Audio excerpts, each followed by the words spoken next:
जिसके अगर आज पहली भी क्लास है, इस टॉपिक की अगर आज इसकी पहली भी क्लास है, तो हल्का सा कहीं ना कहीं लिखता रहे, वो समझ में आ जाएगा, फिर पढ़ तो कहीं से भी लेना। ठीक है। इमल्शन क्या होते हैं? इमल्शन हमारी बायफेजिक लिक्विडोज फॉर्म होती है। बात आता है बायफेज क्या होता है। बायफेज वो होता है कि जिसमें आपके दो फेज अलग अलग दिखाई देते हैं हमें। ठीक है, जिसमें हमें दोनों फेज अलग अलग दिखाई देते हैं, जैसे तेल और पानी हमें अलग अलग दिखाई देगा अगर आप उनको मिक्स करें। ठीक है। फिर बात आती है टाइप्स की। इमल्शन हमारा दो तरह का होता है बेटा, oil in water and water in oil.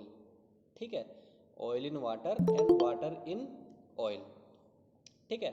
फिर बात आती है dispersion phase and dispersion medium की। तो जैसे अगर आपका सपोज ऑयल इन वाटर है, ठीक है, यानी कि O/W है, तो जो ऊपर वाला पार्ट होता है, ठीक है, वो होता है आपका डिस्पर्जन फेस, और जो ज़्यादा वाला पार्ट होता है जो हमेशा फुल रहता है वो होता है आपका डिस्पर्जन मीडियम। ठीक है। उसके बाद बात आई थी emulsifying agent means formulation of emulsion. Emulsion आप कैसे प्रिपेयर करते हैं? ठीक है, तो देखो बेटा, तेल और पानी मिलाना तो बहुत मुश्किल काम होता है। ठीक है, तो इस प्रॉब्लम को दूर करने के लिए हम क्या डालते हैं? Emulsifying agent. इमल्सिफाइंग एजेंट क्या करता है? जो आपके दोनों सरफेस होते हैं उनके बीच की टेंशन को कम कर देता है, और जब दोनों बीच की टेंशन कम हो जाएगी वो आपस में मिक्स हो जाएंगे आराम से। ठीक है। उसके बाद हमने देखा था क्लासिफिकेशन, इमल्सिफाइंग एजेंट कहाँ कहाँ से मिलता है हमें। नेचर से मिलता है, ठीक है, सेमी सिंथेटिक, सिंथेटिक, ठीक है, प्लांट सोर्स, एनिमल सोर्स, ठीक है, ये सब था उसमें। ठीक है। उसके बाद हमने क्या देखा? Method of preparation of emulsion. Emulsion आप बनाते कैसे हैं? तो एक तो हमारा सिंपल बॉटल मेथड होता है। ठीक है, बोतल मेथड में क्या होता है? आप सिंपल बोतल में सारे इंग्रेडिएंट ले लेते हैं और शेक कर देते हैं बोतल को, और आपका आपका इमल्शन प्रिपेयर हो जाता है। ठीक है। उसके बाद क्या था हमारा? वेट गम मेथड, एक था हमारा ड्राई गम मेथड। इसमें मेन क्या है? आपको कंसंट्रेशन याद रखनी है फिक्स्ड ऑयल की और वोलेटाइल ऑयल्स की। क्या है? 4:1 एंड 4:4:2। ठीक है, जिनके समझ में आ रहा होगा वो सब समझ रहे होंगे, जिन्होंने लिखा होगा अच्छे से। ठीक है। उसके बाद क्या था बेटा? इसमें हमें बस लिखना था, जो लिखने का है वो लिखने का पार्ट आपने देख लिया होगा। ठीक है, मैं तो एक समरी बता रहा हूँ आपको। ठीक है, समरी ही बहुत होती है। फिर हमने क्या देखा था? फिर देखे थे हमने टेस्ट, इमल्शन के टेस्ट। इमल्शन कैसे कैसे हम पता करेंगे कौन सा इमल्शन है। ठीक है, तो कंडक्टिविटी टेस्ट था हमारा। ठीक है, एक हमारा था डाइल्यूशन टेस्ट बेटा, और एक कौन सा था हमारा? Dye test. ठीक है। अब लास्ट इसमें सिर्फ बचता था कि क्या इवेल्युएशन ऑफ इमल्शन या फिर problems during preparation of emulsion.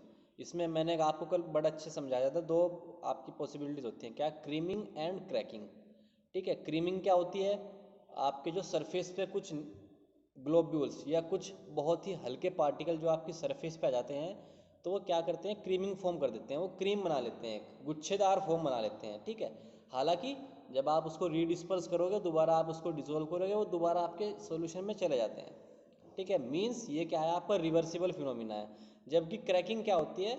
आपका जैसा मैंने एग्जांपल दिया था कि अगर आपका दूध है, आपका दूध फट जाए, तो आप उसको दोबारा कभी दूध नहीं बना सकते। ठीक है, ये होती है क्रैकिंग, मीन्स इरिवर्सिबल है, आपकी रिवर्सिबल प्रोसेस नहीं है। एक बार ख़राब हो गई, मतलब आपका इमल्शन एक बार ख़राब हो गया तो आपका इमल्शन दोबारा ठीक नहीं होगा। जबकि क्रीमिंग में क्या है? अगर आपकी इमल्शन के ऊपर क्रीम आ गई है या इमल्शन के ऊपर आपको कुछ गुच्छेदार फोम दिखाई दे रही है, तो इमल्शन आपका ठीक हो जाएगा। बट क्रैकिंग में आपका इमल्शन ठीक नहीं होगा। तो अब हेडिंग डालो क्रैकिंग। क्रैकिंग। एक बीच में मैंने बेटा वो भी देखा था, HLB, हाइड्रोफिलिक लिपोफिलिक बैलेंस। क्या था कि ग्रिफिन जो आपके साइंटिस्ट थे, ग्रिफिन में जो आपके नॉन आयनिक सर्फेक्टेंट होते हैं उनको डिवाइड करा हुआ था उनकी रेंज के अनुसार। ठीक है, तो MCQ में कुछ भी पूछ सकते हैं, बहुत क्वेश्चन बन गए इस चैप्टर से भी। HLB वैल्यू किसने बनाई थी? ठीक है, HLB की फुल फॉर्म क्या होती है? ठीक है, अब इसमें आई थिंक आपके 14 से 15 कंपाउंड है, 10 से 11 के बीच में कंपाउंड है इसमें आपके। MCQ में किसी की भी आपसे HLB वैल्यू पूछ सकती है। ठीक है, देखो कितने सारे क्वेश्चन लीक कर रहा हूँ मैं, है ना। पर्टिकुलर आपसे कोई भी बेटा एग्जाम्पल पूछा जा सकता है, जैसे SLS है, SLS क्या है, SLS की फुल फॉर्म क्या है, ठीक है, इमल्सिफाइंग एजेंट क्या होते हैं, एग्जाम्पल ऑफ इमल्सिफाइंग एजेंट। अब क्वेश्चन आपका देखो कुछ भी बन सकता है MCQ में। MCQ में लगता बहुत आसान है बेटा, होता बहुत टफ है। MCQ में मैंने सपोज यही पूछ लिया कि एग्जाम्पल ऑफ इमल्सिफाइंग एजेंट, तो दो चार ही लिख पाएंगे। ठीक है, तो डीपली पढ़ो थोड़ा सा, एग्जाम्पल्स पे ज़्यादा फोकस करो, क्या आएगा। MCQ में देखो माइंड थोड़ा लगाना चाहिए। MCQ में आपको डेफिनेशन तो देने से रहा कोई, ठीक है, डेफिनेशन तो आपको देने से रहा कोई। फुल फॉर्म भी बहुत ही रेयर आएंगी, इतनी बड़ी बड़ी फुल फॉर्म कौन लिखेगा उसमें। आएंगी तो फुल फॉर्म तो याद हो ही जाती है। ठीक है, बचते हैं फिर आपके एग्जाम्पल्स। एग्जाम्पल ज़्यादा प्रायोरिटी रहती है एग्जाम्पल मिलने की आपको। ठीक है, कुछ आपका जीके पार्ट से भी आ सकता है, जैसे जीके क्या, एचएलबी किसने बनाया था आपका। ठीक है, फार्माकोपिया क्या होता है, यूएसपी की फुल फॉर्म, आईपी की फुल फॉर्म, बीपी की फुल फॉर्म। क्योंकि बेटा हम एक्सपेक्ट करते हैं ये सब आपने पढ़ा हुआ है। कोई ये कहेगा कि सर ये तो सुटिक्स में था ही नहीं। अरे भाई है तो सुटिक्स में ही, फर्स्ट ईयर सेकेंड ईयर हो आपने पढ़े तो सुटिक्स ही है बेटा। ठीक है, तो करा देंगे एक बार, काफ़ी सारे क्वेश्चंस करा देंगे एक दिन। एक दिन क्वेश्चन सेशन रख लेंगे वैसे आपका। ठीक है, यस और नोट, यस सर। है ना, एक दिन क्वेश्चंस का सेशन रख लेंगे बस। चलिए हेडिंग डाले creaming, CREAMING। I think 2 line लिख भी ली थी क्रीमिंग में मैंने कल, यस सर। है ना। मैं बता देता हूँ एक बार कि in creaming globules move upward from to form a thick layer at the surface of emulsion, है ना। ये लिखा था। मींस क्रीमिंग में क्या होता है कि जो आपके थिन यानी लाइट पार्टिकल्स होते हैं वो ग्लोब्यूल्स फॉर्म कर लेते हैं सरफेस पे आपके इमल्शन के। ठीक है, अब नेक्स्ट लिखो, इसमें आगे लिखो, नेक्स्ट पॉइंट लिखो, इट इज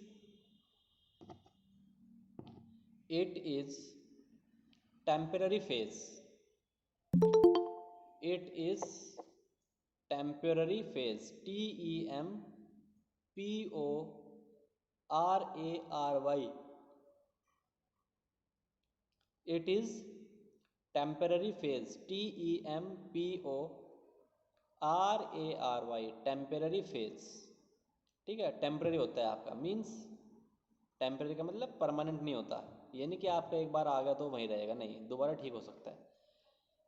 सेकंड पॉइंट था आपका कि it is creaming is it is temporary phase because because it can because it can redistribute, it can redistribute। ठीक है, दोबारा आप उसको डिस्ट्रीब्यूट कर सकते, उसमें रीडिस्ट्रीब्यूट कर सकते हो अपने इमल्शन में, अगर एक बार क्रीम बन भी गई है। ठीक है, because it can be re distribute, DISTRIBUTE, redistribute, by shaking, by by shaking, SHAKING, shaking, redistribute by shaking, SHAKING, shaking. ठीक है, नेक्स्ट लिखो, next point,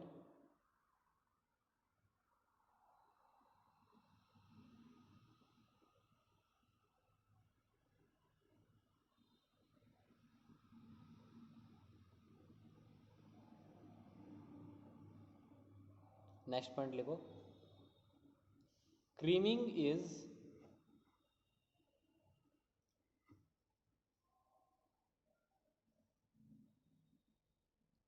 creaming is study, STUDY, creaming is study by by Stoke law, STOCK, Stoke, ब्रैक बड़ा बड़ा लिख देना या underline कर देना। Creaming is study by Stoke, STOCK, Stoke law, LAW, Stoke law. जो स्टोक का नियम होता है, ठीक है, स्टोक ने एक अपना नियम दिया था, उसकी सहायता से आप क्रीमिंग को समझ सकते हैं या पढ़ सकते हैं। ठीक है, या देखो हर चीज़ के लिए कुछ ना कुछ फैक्टर जिम्मेदार होगा बेटा। ठीक है, आप खाना खाते हैं तो क्यों खाते हैं खाना आप,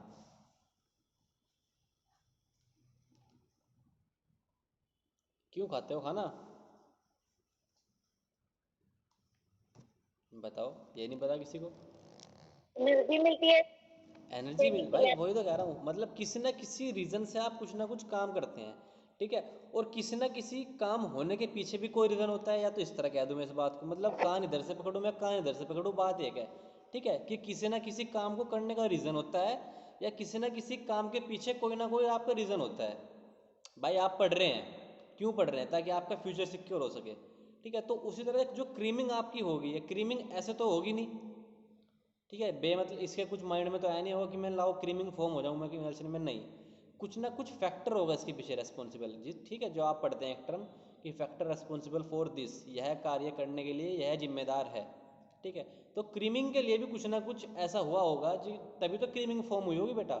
तो स्टोक्स ने क्या कहा था कि ये आपके फैक्टर हैं जिनके लिए आपकी क्या क्रीमिंग रेस्पॉन्सिबल होती है। ठीक है, तो वो लिखेंगे हम लॉ लिखेंगे, वो नियम लिखेंगे, जैसे आपने पढ़े हैं न्यूटन के लॉ।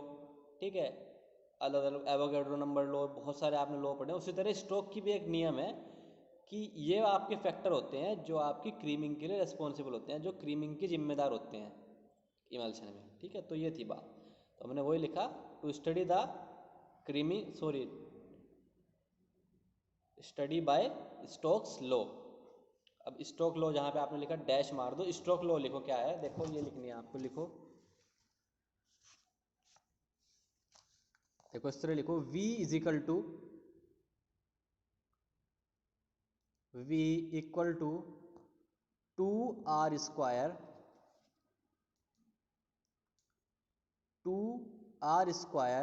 ब्रैकेट। सर थोड़ा कैमरा अरे तो बड़ा क्लियर कैमरा है, अब बिन दिखाई दे रहा। ऊपर दिख रहा।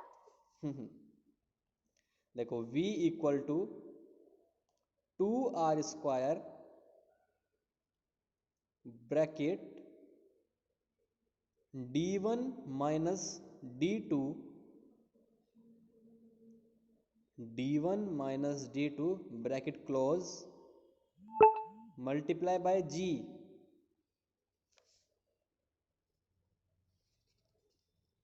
अपॉन, ऐसे अंडरलाइन करना, अपॉन 9 ईटा। 9, ये 9 आपका ये है, इसको बोलते हैं ईटा। ऐसा बनाना इसको एन की तरह, थोड़ा सा हल्का सा लंबा खींच देना, और इसको बोलते हैं ईटा। आपने पढ़ा भी होगा 11th-12th में, आई थिंक, यस और नॉट? Yes yes.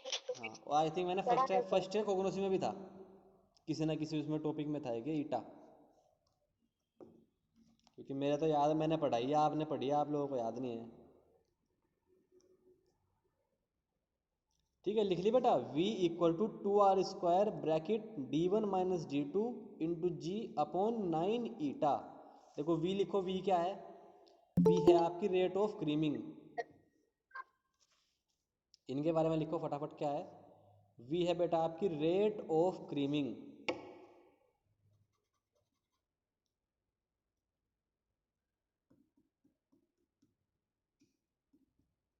R क्या है आपका? R मतलब होता है आपका रेडियस, R से रिप्रेजेंट होता है हमेशा radius.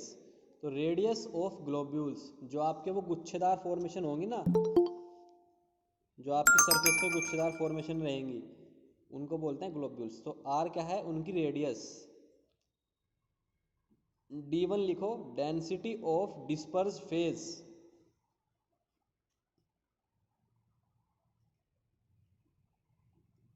Density of dispersed phase.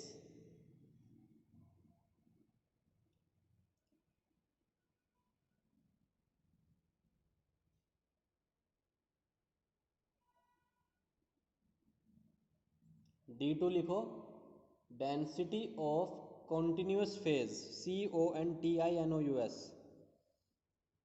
Continuous phase. जी सब आपको पता होगा, अगर किसी ने फॉर्मूलाज पढ़े हैं तो इतनी दिक्कत नहीं आती। जी होता है ग्रेविटेशनल फोर्स या ग्रेविटेशनल कांस्टेंट, जिसकी वैल्यू क्या होती है बताओ? छोटे जी की वैल्यू कितनी होती है? 9। हाँ, 9.8 बेटा, 9.8। और बड़े जी की कितनी होती है? 2 जी होते हैं आपके, एक हमारा बड़ा जी होता है, एक हमारा छोटा जी होता है। चलो खैर अभी है नहीं। और ईटा लिखो, ईटा होता है आपका विस्कोसिटी। ईटा होता है आपका विस्कोसिटी। लिख लिया सबने? अंकिता, सुधा, सलोनी, जेबा, सबने लिख लिया? रोहित, दिखाना कोई एक। जुनेद, दिखाना बेटा क्या लिखा है। जुनेद, कैमरा ऑन करो अपना।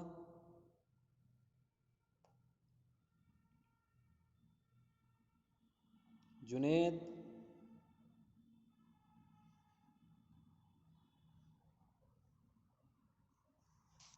जुनेद सुन पा रहे हो? है ही नहीं, सुनेगा कहाँ से। अच्छा ये भी चल रहा है। विश्वजीत, विश्वजीत,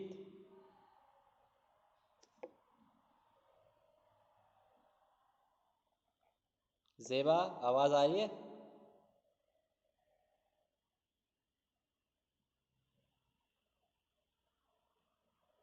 ओके, सुधा आवाज आ रही है? Yes sir. ओके, विश्वजीत नहीं है, क्लास से बाहर करो इसको। दीपक,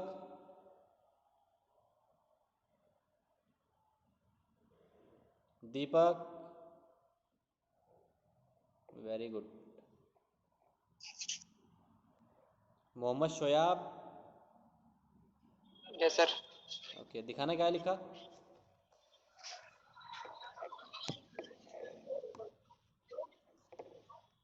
सर बैक कैमरा किस तरह चलो? ये अच्छा, ये भी मैं बताऊंगा।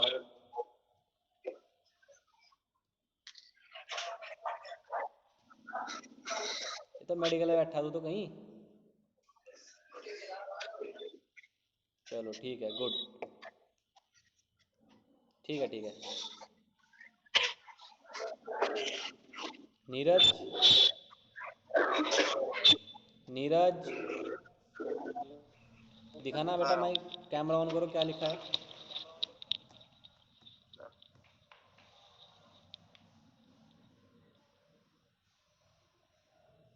नीरज, सर दिखा तो रहा हूँ। ठीक है ठीक है ठीक है। वही है, दो चार कुछ कीटाणु मिलते हैं क्लास में ज़रूर, ठीक है, जो थे बाहर कर दिए। चलो खैर लिखो। लिखिए, ऑफ कर दो बेटा, ऑफ कर दो, ऑफ कर दो बेटा। दिख गया, देख लिया देख लिया, सबने देख लिया अब तो।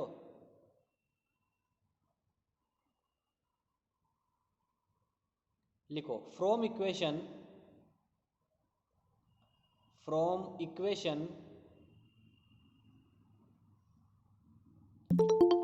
rate of creaming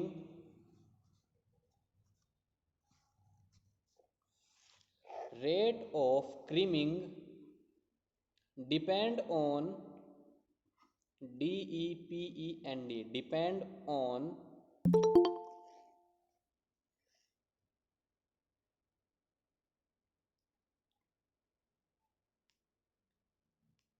rate of creaming depend on